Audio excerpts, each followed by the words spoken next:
ഞാൻ ഇന്നലെ ഇട്ട വീഡിയോയ്ക്കകത്ത് ഞാനൊരു റിക്വസ്റ്റ് പറഞ്ഞിട്ടുണ്ടായിരുന്നു.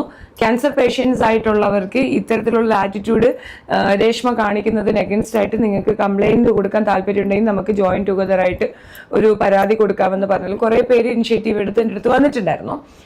പിന്നെ കുറേ പേരുടെ ഒരു സംശയം ഉണ്ടായിരുന്നു, ഇവരുടെ അസുഖം സത്യമാണോ അല്ലയോ എന്നുള്ളത്. അപ്പോൾ അവിടെ തന്നെ പോകുന്ന മറ്റൊരു പേഷ്യൻറ്റ്, അതായത് കോട്ടയം മെഡിക്കൽ കോളേജിൽ തന്നെ ട്രീറ്റ് ചെയ്യുന്ന മറ്റൊരു പേഷ്യൻറ്റ് എൻ്റെ അടുത്ത് വന്നിട്ടുണ്ട്. അവരുടെ പേര് വെളിപ്പെടുത്തരുതെന്ന് അവർ പറഞ്ഞിട്ടുണ്ട്, പക്ഷേ വോയിസ് ഇടാൻ പറഞ്ഞിട്ടുണ്ടായിരുന്നു.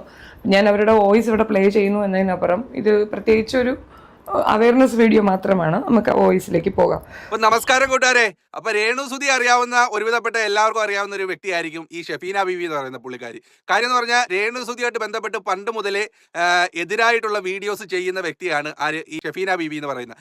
അന്നൊക്കെ രേണുവും തിരിച്ചു പറഞ്ഞിട്ടുണ്ട്. രണ്ടുപേരും അങ്ങോട്ടും ഇങ്ങോട്ടും ഒരു ഗീവ് ആൻഡ് ടേക്ക് പോളിസി ആയിരുന്നു. നിലവിൽ ഇപ്പോൾ രേണു രോഗിയായിട്ടും ഈ ഷെഫീന ബീവി രേണുവായിട്ട് അത്ര രസത്തിലല്ല എന്നുള്ളതാണ് അവരുടെ പല വീഡിയോസും നമ്മൾ കാണുന്നത്.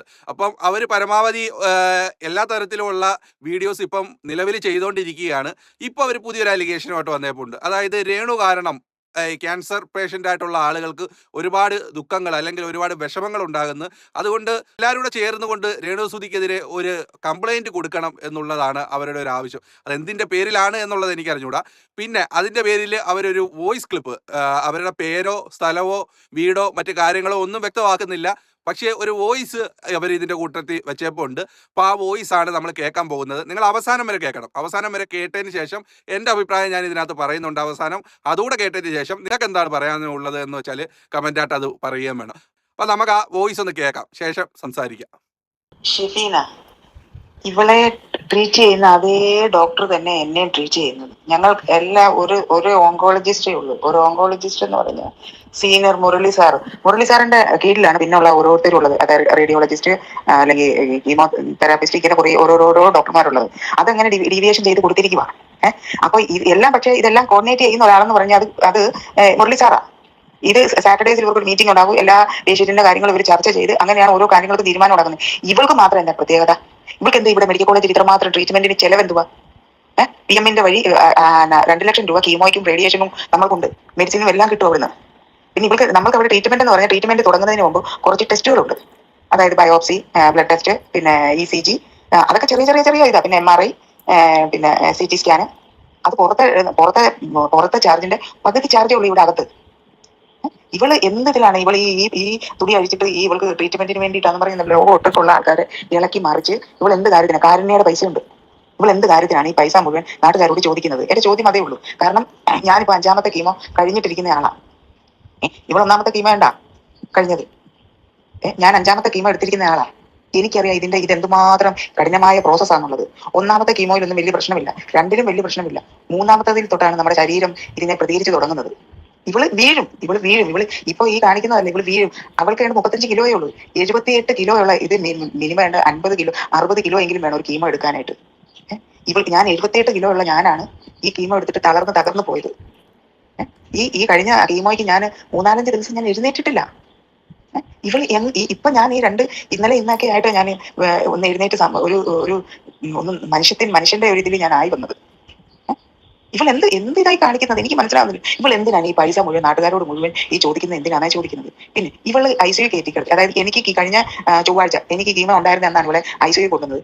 ഇവള് സീമാജി നായരുമായിട്ട് ICUവിൻ്റെ അകത്ത് എങ്ങനെ കയറി ഫോട്ടോ എടുത്ത്? കാരണം അവിടെ മൊബൈൽ യൂസ് ചെയ്യാനേ പാടില്ല. ഞാൻ കീമോ എടുത്തുകൊണ്ടിരുന്നപ്പം ഒരു ഫോട്ടോ എടുത്തപ്പോഴേ സിസ്റ്റർമാർ വന്നിച്ചും പറഞ്ഞു എൻ്റെ അടുത്ത് ഫോട്ടോ എടുക്കാൻ, മൊബൈൽ വെച്ച് ഫോട്ടോ എടുക്കാനും പാടില്ല, ഇവിടെ അത് സ്ട്രിക്റ്റ് ആയിട്ട് നമ്മളോട് പറഞ്ഞു. അങ്ങനെയുള്ള ഒരു കീമോ എന്ന് പറഞ്ഞാൽ പബ്ലിക്കായിട്ട് ഒരു വാർഡിൻ്റെ അകത്ത് നമ്മളെ കിടത്തി കീമോ തരുന്നത്. അപ്പൊ ഈ ICUവിൻ്റെ അത് കയറി ഇങ്ങനെ ഇവള് ഫോട്ടോ എടുത്ത് ഇവളെ ആര് സഹായിച്ചതിന്? ഇവളെ ആരാ സഹായിച്ചത്? ഒന്നിൽ അവിടുത്തെ സ്റ്റാഫുകൾ ആരെങ്കിലും ഇവളെ സഹായിച്ചു കാണും. അത് ഇവള് പറയുന്നത് ഇവൾ കൈക്കൂലി ഡോക്ടർമാർക്ക്, അവിടെ ഡോക്ടർമാർ ആരും കൈക്കൂലി മേടിക്കുന്നവരല്ല. ക്യാൻസർ ഡിപ്പാർട്ട്മെന്റിലെ ഡോക്ടർമാരെല്ലാം എക്സ്ട്രാ ഡീസന്റുമാണ്, വളരെ നല്ല ആൾക്കാരുമാണ്. ഞങ്ങളെയൊക്കെ ചികിത്സിക്കുന്ന ഡോക്ടർ എന്നൊക്കെ പറഞ്ഞ് എന്തോ നല്ല ഡോക്ടറാണെന്നറിയാമോ? അത് എത്ര നേരം നമ്മൾക്ക് ഡീറ്റെയിൽ ആയിട്ട് കാര്യങ്ങൾ പറഞ്ഞു തരുന്നത്. ഇവള് നേരെ വ്യാജമായി ഈ കീമോയെ കുറിച്ചും ക്യാൻസറിനെ കുറിച്ചും വ്യാജ വാർത്തയാണ് പരത്തുന്നത്. ഇവർക്കെതിരെ നടപടി എടുക്കണം. അതുപോലെ ഇവളിങ്ങനെ കാശ് ചോദിക്കുന്നത് എന്തിനാന്നുള്ളത് ഈ നാട്ടുകാരോട് മുഴുവൻ എന്ത് കാര്യത്തിനാണ് കാശ് ചോദിക്കുന്നത്? ഇവൾക്ക് അവിടെ എന്തിനാ കാശ് ചെലവാകുന്നത്? PMന്റെ ഫണ്ടിൽ നിന്നുണ്ട് 2 ലക്ഷം രൂപ. കാരുണ്യമുണ്ട്. ഇങ്ങനെ ഫണ്ടുകളുണ്ട് ക്യാൻസറിന്, അല്ലാതെ തന്നെ അവളെ വേറെ ആൾക്കാർ സഹായിക്കുന്നുണ്ടല്ലോ. പിന്നെ ഇവിടെ തുണി അഴിച്ചിട്ട് ആടിയ ഗൾഫിലും അവിടെ ഇവിടെ എല്ലാം പോയി കടവറികളുടെ കൂടെ എല്ലാം പോയി വടയപ്പം കൊടുത്ത കാശൊക്കെ ഇഷ്ടം പോലെ ഉണ്ടല്ലോ. ട്രീറ്റ്മെന്റിന് ആയിരുന്നു തന്നെ പറഞ്ഞു. ആ കാശൊക്കെ എന്ത് ചെയ്യും? പിന്നെ പിന്നെ എന്നും ഒരു കണ്ടന്റുമായിട്ട് രോഗത്തിനെ ഒരു കണ്ടന്റ് ആക്കിയിരിക്കുക. ഇതെന്താ ഇതിനെ വെള്ളരിക്കാൻ പറ്റണം? ഇവിടെ തന്തേനെ വിളിച്ചിട്ട് ഞാൻ ചോദിച്ചു, ഇത് നിങ്ങളുടെ മകൾ, നിങ്ങൾക്ക് നാണമില്ലേ നിങ്ങളുടെ മകളെ ഇങ്ങനെ നിങ്ങൾ അടിച്ചു വിടാനായിട്ട്? അവർക്കൊരു ക്യാൻസർ പേഷ്യന്റ് അല്ലേ, എന്തെങ്കിലും ഭക്ഷണോ കഴിച്ച് എവിടെയെങ്കിലും ദൈവത്തെ വിളിച്ച് എവിടെയെങ്കിലും കിടന്ന് മര്യാദയ്ക്ക് അടങ്ങി ഒന്ന് കിടന്നുകൂടെ? അയ്യോ, ഇയാൾ എന്റെ നേരെ പറയണം, തെറിയണം. 10 മിനിറ്റ് കഴിഞ്ഞില്ല തൃക്കുടിത്താനം പോലീസ് സ്റ്റേഷനിൽ തന്നെ വിളിച്ചിരിക്കുന്നു. നിങ്ങൾക്കെതിരെ ഒരു കംപ്ലൈന്റ് വന്നിട്ടുണ്ടോ? രേഷ്മ പി തങ്കച്ചന്റെ ഫാദർ കംപ്ലൈന്റ്. ഞാൻ ചോദിച്ചു എന്തോ പരാതിയാന്ന് ഞാൻ ചോദിച്ചു. ഞാൻ അപ്പോഴേ DYSP ഓഫീസിൽ വിളിച്ചിട്ട് ഞാൻ കാര്യം പറഞ്ഞു. അപ്പൊ എന്റെ അടുത്ത് പറയാം, ഒരു വണ്ടി പോലീസ് ഞങ്ങളുടെ വീട്ടിലോട്ട് വരും. ഞാൻ പറഞ്ഞു ഇങ്ങോട്ട് വരാൻ പറഞ്ഞു. എന്റെ വീട്ടിലോട്ട് വന്നാൽ വിവരം അറിഞ്ഞോട്ട് പോകും, പോലീസാണേലും പട്ടാളമാണേലും. അത്രേ ഉള്ളൂ. എന്താ കാര്യത്തിന്? അവന്റെ മകളെ മര്യാദയ്ക്ക് നിർത്താതെ അവൻ പണിക്ക് പോകുന്നുണ്ടോ? അവന്റെ ഭാര്യ പണിക്ക് പോകുന്നുണ്ടോ? അവന്റെ മൂത്ത മകൾ പണിക്ക് പോകുന്നുണ്ടോ? മൂത്ത മകളുടെ ഭർത്താവ് പണിക്ക് പോകുന്നുണ്ടോ? എല്ലാം ഇവളെ നാട്ടുകാരെ മൂഞ്ചിച്ചും പറ്റിച്ചും ഉണ്ടാക്കി ഇതുപോലെ പറ്റിച്ച് ഉണ്ടാക്കുന്ന കാശ് കൊണ്ട് മൂഞ്ചി തിന്ന് എല്ലാവരും കൂടി ജീവിക്കുമല്ലേ?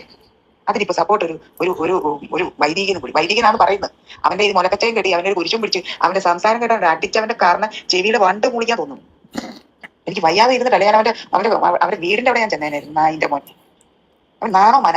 അവൻ എന്തെല്ലാം രേണുവിനെ കുറിച്ച് പറഞ്ഞതാ, എന്തെല്ലാം പറഞ്ഞതാ. ധൈര്യമായിട്ട് ഉപയോഗിച്ചു. ഇനി വോയിസ് വേണം. ഞാൻ ഈ വോയിസ് ഉപയോഗിക്കട്ടെ എന്ന് ചോദിച്ചതിനുള്ള മറുപടിയാണ്. ഇനി അറിവുള്ള കാര്യങ്ങൾ പറഞ്ഞാണോ എല്ലാം ഞാൻ തരാം. എന്റെ ഫുൾ സപ്പോർട്ട് ഞാൻ തരും. എന്ത് ട്രീറ്റ്മെന്റിന്റെ കാര്യങ്ങളോ എന്തെങ്കിലും പേര് കാണിക്കുമ്പോൾ മാത്രം പേരും കാര്യങ്ങളും കാണിക്കാൻ അഡ്രസ്സും കാണിക്കേണ്ടതുള്ളൂ. ഡീറ്റെയിൽ കംപ്ലീറ്റ് ഞാൻ തരാം. കാരണം നമുക്ക് ഇതിനകത്ത് കള്ളത്തരമില്ലല്ലോ. ഞാൻ അവിടെ ഓൾറെഡി ട്രീറ്റ്മെന്റിൽ ഇരിക്കുന്ന ഒരാളാണ്. പിന്നെ ഞാൻ എന്തെങ്കിലും കള്ളത്തരം പറയണം? എനിക്ക് അനുഭവമാണ് അത് പറയുന്നത്. ഇവർക്കൊരു നിയമം അല്ലെ വേറൊരാൾക്കൊരു നിയമം, 5 പേർക്കുണ്ട് 5 പേർക്കും 5 നിയമം അല്ലല്ലോ. അവിടെ ക്യാൻസർ പേഷ്യൻസ് ഉണ്ടെങ്കിൽ അവർക്ക് എല്ലാവർക്കും ഒരേ നിയമമാണ്. അതിനകത്ത് രോഗത്തിന്റെ കാഠിന്യം ഏറ്റവർക്കും അങ്ങോട്ടും ഇങ്ങോട്ടും കൂടിയും കുറഞ്ഞു ഇരിക്കുന്നു. ഇന്നുള്ള പിക്ലൈൻ ഇട്ടിരിക്കുന്ന അതേ കിടന്നിട്ട് ഇങ്ങനെ കിടന്നിട്ട് ആടുന്ന കണ്ടില്ലേ? ഇതിൽ അവള് കാട്ടറബികളുടെ പോയി ആട്ടുന്ന പോലെ അതിനെ പിക്ലൈൻ ഇട്ട് ആട്ടി അതിന് ഷെയ്ക്ക് ആയി കഴിഞ്ഞാലോ അത് വെയിനേൽ കൂടി ഇടുന്നതല്ലേ? ഇവർക്ക് ഈ കാട്ടറബികളുടെ ഉണ്ടാക്കിയിട്ട് ആട്ടിയൊക്കെ ഉള്ള പരിപാടി അറിയുള്ളൂ. ഈ സീമാജി നായർ എങ്ങനെ അയച്ചു? നായിന്റെ മോള് ചൂവിൻ്റെ അകത്ത് വന്ന ഈ ഫോട്ടോ കണ്ടോ? ഈ സീമാജി നായർ എങ്ങനെ അയച്ചുവിൻ്റെ അകത്ത് വന്ന ഈ ഫോട്ടോ കണ്ടോ? അപ്പൊ ഇവൾക്ക് വേണ്ടിയിട്ട് ആരാ ഈ നിയമം മാറ്റിയത്? അതൊക്കെ നമുക്ക് അറിയണ്ടേ? പബ്ലിക്കിന് അറിയണമല്ലോ. അതിനെ ചോദ്യം ചെയ്യണമല്ലോ. ഇത് ഷെഫീന ചെയ്യേണ്ടതെന്ന് പറഞ്ഞാൽ ഈ ഫോട്ടോ വെച്ചിട്ട് മെഡിക്കൽ സൂപ്രണ്ടിന് കംപ്ലൈന്റ് രജിസ്റ്റർ ചെയ്യണം. അതിന്റെ കോട്ടയം മെഡിക്കൽ കോളേജ് സൂപ്രണ്ടിന്റെ ഇമെയിൽ ID ഞാൻ തരാം. എന്തായാലും നിങ്ങൾ ഈ മെയിൽ അയക്കാനും എടുക്കാനും എനിക്ക് മെയിൽ അയക്കാനും എന്റെ ഫോണിൽ കൂടി ചെയ്യാനൊന്നും എനിക്ക് അറിയത്തില്ല. പിന്നെ എനിക്ക് പുറത്ത് പോയി ചെയ്യാൻ പറ്റത്തില്ല. കാരണം ഞാൻ കീമോ എടുത്തിട്ട് ഇൻഫെക്ഷൻ ഉണ്ടാകും. നമ്മൾ കറങ്ങി നടന്നു കഴിഞ്ഞാൽ നമ്മൾ വീടിന്റെ അകത്ത് തന്നെ ഇരിക്കുക. അപ്പൊ മെയിൽ ID ഞാൻ ഇട്ട് തരാം. അപ്പൊ ആ മെയിൽ ID ഞാൻ ഇവിടെ വെക്കാണ്. നിങ്ങൾക്ക് ഓരോരുത്തർക്കും ഈ ഫോട്ടോ ഉൾപ്പെടെ അയച്ചു കൊടുക്കാം. അയച്ചു കൊടുത്തിട്ട് കംപ്ലൈന്റ് അവിടെ രജിസ്റ്റർ ചെയ്യാം. ബിക്കോസ് മെഡിക്കൽ കോളേജ് എന്ന് പറയുന്നത് എല്ലാവർക്കും ഉള്ളതാണ്. അല്ലാതെ ഇങ്ങനെയുള്ള പേഷ്യൻസിന് സ്പെഷ്യൽ കാറ്റഗറൈസ് ചെയ്യാൻ ഒക്കത്തില്ല. ഗവൺമെന്റിൻ്റെതാണ്. അവിടെ ഒരാൾക്ക് സ്പെഷ്യാലിറ്റി ഒന്നും കൊടുക്കേണ്ട കാര്യമൊന്നുമില്ല. അപ്പൊ കംപ്ലൈന്റ് നിങ്ങൾക്ക് ഓരോരുത്തർക്ക് രജിസ്റ്റർ ചെയ്യാം കേട്ടോ. എൻ്റെ ഡീറ്റെയിൽസ് ആണ്. ഞാൻ ഇവരുടെ ചാർട്ടെല്ലാം ഞാൻ പരിശോധിച്ചതാണ്. അവരവിടെ തന്നെയാണ് പോകുന്നത്. അപ്പൊ അവരത് പറഞ്ഞിട്ടുണ്ട്. പിന്നെ ഈ ബിഷപ്പ് തന്നെ അറിഞ്ഞിട്ടുള്ള ഒരു കാര്യം എന്തെന്ന് പറഞ്ഞു കഴിഞ്ഞാൽ തങ്കു പലിശയ്ക്ക് പൈസ കൊടുക്കുന്നുണ്ട്. പലിശയ്ക്ക് പൈസ കൊടുത്ത് ആ വരുമാനം അയാൾക്കുണ്ട്. ആ കൊടുക്കാൻ ഉപയോഗിക്കുന്ന പണം എന്ന് പറയുന്നത് മോൾ കൊണ്ട് കൊടുക്കുന്ന പണമാണ്. നാട്ടുകാരോട് മേടിച്ച പൈസയുടെ കണക്ക് കാണിക്കട്ടെ. ഇവള് നാട്ടുകാരോട് ചോദിച്ച് പൈസകൾ മേടിക്കുന്നുണ്ട്. അവൾക്ക് മെഡിക്കൽ സർക്കാരിന്റെ ചെലവിലാണ് അവള് ട്രീറ്റ്മെന്റ് എടുക്കുന്നത്. അപ്പൊ അവൾക്ക് മെഡിക്കൽ കോളേജിൽ ലക്ഷങ്ങൾ ചെലവായെങ്കിൽ അവളത് പറയട്ടെ. അപ്പൊ നമ്മൾക്കത് സർക്കാരിനോട് ചോദിക്കാമല്ലോ. അതെന്തുകൊണ്ടാണ് സർക്കാർ എന്തുകൊണ്ടാണ് ഇങ്ങനെ പൈസ പൊതുജനങ്ങളോട് പബ്ലിക്കിനോട് പൈസ മേടിക്കുന്നത് എന്താണെന്ന് നമുക്ക് സർക്കാരിനോട് ചോദിക്കാമല്ലോ. ചോദിക്കത്തില്ലേ? ഇവള് ചോദിക്കട്ടെ. ഇവള് കണക്ക് കാണിക്കട്ടെ. മെഡിക്കൽ കോളേജ് ചെലവായ ഇവിടെ കള്ളം എങ്ങോട്ട് പൊളിക്കണം. കഴിഞ്ഞ 30-ാം തീയതി എനിക്ക് കീമായിരുന്നു. അപ്പൊ അന്ന് ഇവളെ അവിടെ അഡ്മിറ്റ് ആക്കിയിട്ടുണ്ട്. അപ്പോൾ ഇവൾ അഡ്മിറ്റ് ആക്കിയിട്ട് ഈ കൊച്ചു പിള്ളേരുണ്ട്, ഈ 16, 15, 17 അങ്ങനത്തെ കുറച്ച് കൊച്ചു പിള്ളേരുണ്ട്. അപ്പോൾ അവരൊക്കെ യങ്സ്റ്റേഴ്സ്, ഈ ക്യാൻസർ വന്നവരൊക്കെ, അപ്പോൾ അവരെയൊക്കെ അതിൻ്റെ അകത്ത് അഡ്മിറ്റ് ആക്കിയിട്ടുണ്ടായിരുന്നു. അപ്പോൾ ഇവളുടെ ഈ പേകൂത്ത് കണ്ടിട്ട് ആ പിള്ളേർക്കെല്ലാം ഭയങ്കര പേടിയും ഭയവും. കാരണം അവർക്ക് മുന്നോട്ട് ട്രീറ്റ്മെന്റിന് വില്ലിങ് ആവുന്നില്ല. അപ്പം ഡോക്ടർ, അതേത് ഡോക്ടറാന്ന് ഞാൻ പറയുന്നില്ല, ഡോക്ടർ പറഞ്ഞു ഈ രേണുസുതിയുടെ ഈമാതിരി കൂത്തുകൊണ്ടായിരിക്കും ഈ പിള്ളേരിങ്ങനെ ഈ പേടിച്ച് വില്ലിങ് ആകാത്ത എന്ന് പറഞ്ഞു. ഇവർക്ക് രോഗമുണ്ട്, പക്ഷെ അത് ഏത് സ്റ്റേജാണെന്നൊന്നും നമുക്കറിയത്തില്ല. അപ്പോൾ ഓക്കെ, ഇതിനകത്ത് ഒരു കാര്യം ആദ്യം തന്നെ പറയട്ടെ. ഇപ്പം ഒരാൾക്ക് മാത്രം അങ്ങനെ പ്രിവിലേജ് കിട്ടുന്നുണ്ടെങ്കിൽ അത് നമ്മൾ അംഗീകരിക്കുന്ന കാര്യമൊന്നുമല്ല. എല്ലാവരും ഒരുപോലെ തന്നെ. അതിനകത്ത് ഇപ്പം പിന്നെ രേണുവിന് മാത്രമായിട്ട് പ്രത്യേകിച്ചൊരു പ്രിവിലേജ് കൊടുക്കേണ്ട കാര്യമൊന്നുമില്ല. അങ്ങനെ കൊടുക്കുന്നുണ്ടെങ്കിൽ. പിന്നൊരു കാര്യം എനിക്ക് പറയാനുള്ളത്, ഇതിനകത്ത് ആദ്യം വന്ന വോയിസ് ആണെങ്കിലും രണ്ടാമത് വന്ന വോയിസ് ആണെങ്കിലും ഇതാരുടേതാണെന്ന് വ്യക്തമാക്കുന്നില്ല. അവരുടെ പേരോ നാളോ മറ്റു കാര്യങ്ങളോ ഒന്നും അതിനകത്ത് വ്യക്തമാവുന്നില്ല. അപ്പോൾ വെറുതെ ഒരു വോയിസ് വെച്ചിട്ട് ഇങ്ങനെ സംസാരിക്കുകയാണ് അതിനകത്ത്. അത് സത്യമാണോ കള്ളമാണോ എന്നുള്ളത് നമുക്ക് അറിഞ്ഞുകൂടാ. അത് വേറൊരു പോർഷൻ. പിന്നെ രേണു സുധി കാരണത്താൽ പലരും കീമോ ചെയ്യുന്നില്ല, അല്ലെങ്കിൽ അവർ പേടിക്കുന്നു എന്നുള്ളതാണ്. അത്തരത്തിലേക്ക് രേണു സുധി അതിനകത്ത് എന്തെങ്കിലും കാണിക്കുന്നുണ്ടോ എന്ന് ചോദിച്ചാൽ പുറത്തു വന്ന വീഡിയോസിനകത്തൊന്നും നമ്മളത് കണ്ടിട്ടില്ല. പിന്നെ എന്തിൻ്റെ അടിസ്ഥാനത്തിലാണ് ആ ഒരു ഡോക്ടർ അങ്ങനെ പറഞ്ഞത് എന്ന് അറിഞ്ഞുകൂടാ. ആ ഡോക്ടർ ആരാണെന്നോ അദ്ദേഹത്തിൻ്റെ പേരോ മറ്റു കാര്യങ്ങളോ പറയുന്നില്ല. രേണു സുധി കാരണമാക്കിയിട്ട് പല കുട്ടികളും ഇത് ചെയ്യാൻ പോകുന്നില്ല എന്നുള്ളത് ഇവരാരോപിക്കുന്ന മറ്റൊരു കേസ് കേട്ട്.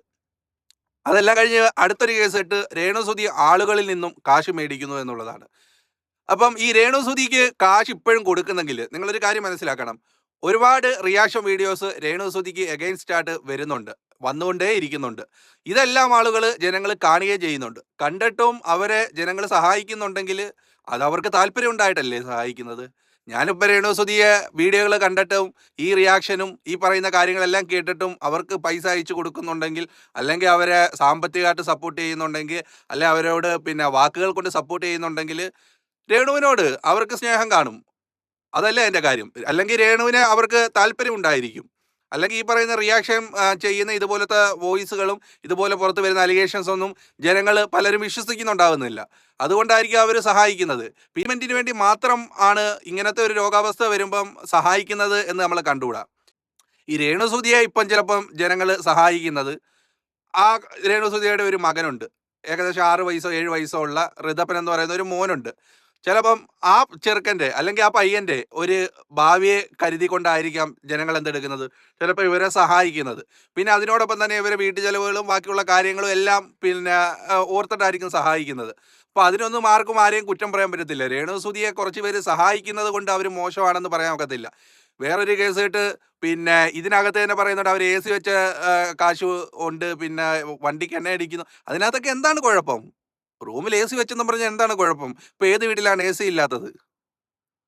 ഞാൻ ഈ പറയട്ടെ, രേണുസുധി ചെയ്യുന്ന എല്ലാം ശരിയാണ് എന്നുള്ളതല്ല ഞാൻ പറയുന്നത്. അപ്പൊ അങ്ങനെ സപ്പോർട്ട് ചെയ്യാനും വന്നതല്ല ഞാൻ രേണുസുധിയെ സംബന്ധിച്ച് ഇനി ഒരു വീഡിയോ ചെയ്യത്തില്ലെന്ന് വിചാരിച്ചതാണ്. പക്ഷെ നിരന്തരം ഇങ്ങനെ വീഡിയോസ് വന്നുകൊണ്ടിരിക്കുമ്പോൾ അപ്പൊ നമുക്ക് എന്തെങ്കിലും ഒന്ന് പറയണമല്ലോ, അതുകൊണ്ട് പറഞ്ഞതാണ്. അപ്പൊ ഇതിനകത്തെന്ന് പറഞ്ഞു കഴിഞ്ഞാൽ രേണുസുധി ശരിയോ തെറ്റോ എന്നുള്ളതല്ല, അവര് ഒരു രോഗിയാണ്. അപ്പം അവർ ഈ വീഡിയോ ചെയ്യുന്നതിലും ആൾക്കാരെ കയ്യിൽ നിന്ന് കാശ് മേടിക്കുന്നതിലൊക്കെ അവർക്ക് ചിലപ്പം അവരുടേതായ കാരണങ്ങൾ കാണും. അവരുടെ കുടുംബം ചിലപ്പം സേഫ് ആക്കാനായിരിക്കും. അപ്പോൾ ഒരു രോഗിയുടെ അവസ്ഥ അവർക്കേ അറിയത്തുള്ളൂ, പ്രത്യേകിച്ച് ഇത്തരത്തിലുള്ള മാരകമായ രോഗങ്ങൾ പിടിപെട്ടവർ. അപ്പം ഇവർക്കെതിരെ നമ്മൾ എന്തിനാണ്? നമുക്ക് സഹായിക്കാൻ വരുന്നില്ല, സഹായിക്കേണ്ട. നിങ്ങൾക്ക് വിയോജിപ്പുണ്ടെങ്കിൽ ഞാൻ ഉൾപ്പെടെയുള്ളവർക്ക് വിയോജിക്കാം അവരോട്. അതിനുവേണ്ടി അവരെ പോയി തെറി വിളിക്കേണ്ട കാര്യമില്ല, അല്ലെങ്കിൽ അവർക്ക് പിന്നെ സഹായിക്കുന്നവരെ തെറി വിളിക്കേണ്ട കാര്യമില്ല, അവർക്കെതിരായിട്ട് നിൽക്കേണ്ട കാര്യവുമില്ല. അവരവരുടെ ജീവിതം ജീവിക്കട്ടെ. അവർക്ക് പറ്റുന്ന രീതി അവർ വീഡിയോ ചെയ്യുകയോ എന്തെങ്കിലുമൊക്കെ ചെയ്യട്ടെ. എത്രയോ സിനിമ ആർട്ടിസ്റ്റുകൾക്ക് ഈ രോഗം വന്നിട്ട് അവർ അഭിനയിക്കുന്നില്ലേ, അവർ അഭിനയിച്ചുകൊണ്ടേ ഇരിക്കുന്നില്ലേ? ഇതൊക്കെ ജീവിതത്തിൻ്റെ ഒരു ഭാഗമാണെന്ന്. അപ്പം നമ്മൾ അങ്ങനെ കണ്ടാൽ മതി. അപ്പം എന്തായാലും ഈ രേണുസുധിക്ക് ഈ പറയുന്നത് പോലെ മറ്റാർക്കും കിട്ടാത്ത പ്രിവിലേജുകൾ കൊടുക്കുന്നുണ്ടെങ്കിൽ അതിനോട് നമ്മൾ യോജിക്കുന്നില്ല. അതായത് വേറെ ആരും ഫോട്ടോ ഒന്നും എടുക്കാൻ പാടില്ല, രേണുസുധി മാത്രം ഫോട്ടോ എടുത്തോ എന്നൊക്കെ പറഞ്ഞു എന്നാണ് ഇവർ ആരോപിക്കുന്നത്. അങ്ങനെ ഉണ്ടെങ്കിൽ അത് ശരിയാണ് എന്ന് നമ്മൾ വാദിക്കുന്നുമില്ല, അത് ശരിയുമല്ല. പക്ഷേ ബാക്കിയുള്ള കാര്യങ്ങൾ, അവരുടെ പേഴ്സണൽ ലൈഫിൽ അവരാരെങ്കിലും സഹായിക്കുന്നത്, അല്ലെങ്കിൽ അവരുടെ പേഴ്സണൽ ലൈഫിൽ ആരെങ്കിലും അവർക്ക് പിന്നെ എന്തെങ്കിലുമൊക്കെ പൈസ കൊടുക്കുന്നത്, അവർ വീട് ചെയ്യുന്നത്, അവരുടെ വീട്ടുകാരുടെ കാര്യങ്ങൾ, അതൊക്കെ നമ്മൾ തിരക്കേണ്ട കാര്യമുണ്ടോ? കാര്യമില്ല. പിന്നെ ഈ വൈദികനെ സംബന്ധിച്ച് ആക്ഷേപിച്ച് പറയുന്നത് കേട്ടോ. അപ്പോൾ അദ്ദേഹത്തെ സംബന്ധിച്ച് നോക്കുകയാണെങ്കിൽ അദ്ദേഹം പണ്ട് ഒരുപാട് ആരോപണങ്ങൾ പറഞ്ഞിട്ടുണ്ട്. ഒരു വൈദികൻ എന്ന് പറയുമ്പോൾ അങ്ങനെയാണല്ലോ, അദ്ദേഹത്തെക്കുറിച്ച് അന്നുണ്ടായ മാനസിക വിഷമം അനുസരിച്ച് അദ്ദേഹം എന്തെങ്കിലുമൊക്കെ പറഞ്ഞു കാണും. പക്ഷേ ഇന്ന് ഒരു പ്രാർത്ഥന സഹായമായിട്ട് ഒരാൾ ചെല്ലുമ്പോൾ, അത് ഏത് മതസ്ഥിൻ്റെ ആയാലും വിശാല മനസ്സുണ്ടെങ്കിൽ അല്ലെങ്കിൽ നല്ല മനസ്സുള്ളവരാണെങ്കിൽ എല്ലാം മറന്ന് അവർക്ക് വേണ്ടി പ്രാർത്ഥിക്കും. അത് അദ്ദേഹത്തിൻ്റെ കടമയാണ് എന്നേ ഞാൻ പറയത്തുള്ളൂ. പിന്നെ അദ്ദേഹം പറയുന്ന എല്ലാം ശരിയാണോ എല്ലാം കറക്റ്റ് ആണോ എന്നുള്ളതൊന്നും നമുക്ക് അറിഞ്ഞുകൂടാ. കാര്യം എന്ന് പറഞ്ഞാൽ കഴിഞ്ഞ ഒരു വീഡിയോയിൽ ഞാൻ കിച്ചുവിനെതിരെ വന്നപ്പോൾ ഈ വൈദികനെതിരായിട്ടുള്ള കാര്യങ്ങളാണ് നമ്മൾ പറഞ്ഞേക്കുന്നത്. അതിനകത്ത് സപ്പോർട്ട് ചെയ്തൊന്നുമല്ല. പക്ഷേ രേണുവിന് ഈ പറയുന്നത് പോലെ പ്രാർത്ഥന സഹായമോ അവർക്ക് ആത്മീയമായ ഒരു ബലമൊക്കെ കൊടുക്കുന്നതിന് വേണ്ടി മുമ്പോട്ട് പോകുന്നതിൽ പിന്നെ ആ വൈദികനെ നമുക്ക് കുറ്റം പറയാൻ പറ്റത്തില്ല. എന്തോ ആയിക്കൊള്ളട്ടെ. പക്ഷേ ഇതിനകത്ത് വന്നേക്കുന്ന വോക്കലുകളൊക്കെ സത്യമാണോ അതോ ക്രിയേറ്റ് ചെയ്തതാണോ എന്നുള്ളത് നമുക്കറിയാൻ വയ്യ. അത് വേറൊരു കേസായിട്ട്. പിന്നെ ഒരു പുരോഹിതനെ നമ്മൾ അഭിസംബോധന ചെയ്യുമ്പോൾ കുറച്ചുകൂടെ മാന്യമായ രീതിയിൽ അഭിസംബോധന ചെയ്യണം എന്നുള്ളതാണ് എനിക്ക് പറയാനുള്ളത്. അത് എന്തിൻ്റെ പേരിലാണ്? വോയിസ് കേട്ട് നിങ്ങൾക്ക് മനസ്സിലാവും രേണുവിനെ സപ്പോർട്ട് ചെയ്തിട്ടുള്ള ഒരുവിധപ്പെട്ട എല്ലാവരെയും ഇതിനകത്ത് ചീത്ത വിളിച്ചപ്പോൾ ഉണ്ട്. അപ്പോൾ അത് എന്തിൻ്റെ പേരിലാണ് എന്നുള്ളതും നമുക്ക് അറിഞ്ഞുകൂടാ. അപ്പം അവരോട് ഇത്രയും ഈ തീർത്താൽ തീരാത്ത പക കുറച്ച് ആൾക്കാർക്ക് വന്നതിൻ്റെ കാരണം എന്താണ് എന്നുള്ളത് അറിഞ്ഞുകൂടാ. രേണുവിനെ കുറിച്ച് നമ്മളും വീഡിയോ ചെയ്തിട്ടുണ്ട്, ചെയ്തിട്ടില്ലെന്നല്ല പറയുന്നത്. പക്ഷേ ഈ ഒരു രോഗാവസ്ഥയൊക്കെ വന്നപ്പോൾ നമ്മൾ അതിൽ നിന്നും വിട്ടു നിന്നു എന്നുള്ളതാണ്. പിന്നെ ഇങ്ങനെയൊക്കെ വരുന്ന വീഡിയോസ് ഇനിയിപ്പം നമുക്ക് നമ്മുടെ ഒരു കാഴ്ചപ്പാട് പറയാം എന്ന് വിചാരിച്ചു, അങ്ങനെ പറഞ്ഞതാണ്. എന്തായാലും എന്നെ അവസാനം വരെ കേട്ട നിങ്ങളുടെ അഭിപ്രായം ഈ ഒരു വിഷയത്തിൽ എന്താണ്? നിങ്ങൾ സപ്പോർട്ട് ചെയ്യുന്നുണ്ടോ, ഇതിനെ അംഗീകരിക്കുന്നുണ്ടോ, അല്ലെങ്കിൽ നിങ്ങൾ വിശ്വസിക്കുന്നുണ്ടോ എന്നുള്ള കാര്യം നിങ്ങൾ എന്തായാലും ഉറപ്പായിട്ടും പറയുക. അപ്പോൾ അതിനോടൊപ്പം തന്നെ നമ്മളെ ഒന്ന് സപ്പോർട്ട് തരാൻ വേണ്ടി ചാനൽ ഒന്ന് സബ്സ്ക്രൈബ് ചെയ്യുന്ന കാര്യം കൂടി പരിഗണിക്കുക. പിന്നെ നമ്മുടെ പേജിലാണെങ്കിൽ പേജ് ഒന്ന് ഫോളോ കൂടി ചെയ്യുക. അപ്പോൾ നമുക്ക് എന്തായാലും വേറെ ഒരു ടോപ്പിക്കുമായി കാണാം. അതുവരേക്കും ബൈ. Thank you.